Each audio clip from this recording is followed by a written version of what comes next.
ଆଜ୍ଞା ଆଜ୍ଞା ଭାଇ ଶରଣକୁ ଉଠା ଶୋଇଛି କଣ ଆଉ ଉଠିବନି ସୁଟିଂ ହବ ଶୋଇଛି ସେପର୍ଯ୍ୟନ୍ତ ଆମେ ଯାଉଛୁ ସୁଣ ସୁଜନାର ସୁଟିଂ ପାଇଁ। ଚରଣ କାଲି ରାତିରେ ବାଲେଶ୍ୱର ପ୍ରୋଗ୍ରାମ ଯାଇଥିଲା ଆସିକି ଶୋଇଛି।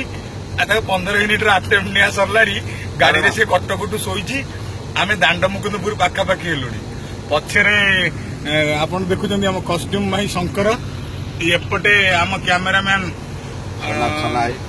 ପ୍ରାର୍ଥନାର କ୍ୟାମେରାମ୍ୟାନ ଭାଇ ସନା ଭାଇ, ଏପଟେ ଆମ ପ୍ରୋଗ୍ରାମର ଟୋଟାଲ ପ୍ଲାନ୍ କରି ଆମକୁ ଲିରିକ୍ ଦଉଥିବା ଆମ ପ୍ରୋଗ୍ରାମର ଡାଇରେକ୍ଟର ଆଉ ପ୍ରୋଗ୍ରାମର ଶପଥ ଭାଇ। ଆମେ ସବୁ ଲାଗିଗଲୁଣୁ, ଚରଣ ଉଠୁନି।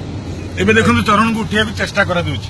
ଚରଣ ଏଇ ଚରଣ ଚରଣ ସନା ଉଠିଲ ଉଠିଲ ଆରେ ଚରଣ ଏଇ ଚରଣ ଚରଣ ଉଠୁ ଭାଇ ଭାଇ ଭାଇ ତାର ଯୋଉ ଦୋଷ ଅଛି ସେଇ ଫର୍ମୁଲା ଆପ୍ଲାଏ ହବ।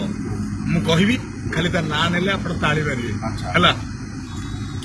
ଧନ୍ୟବାଦ କଣ୍ଠଶିଳ୍ପୀ ଶୈଳଭାମା।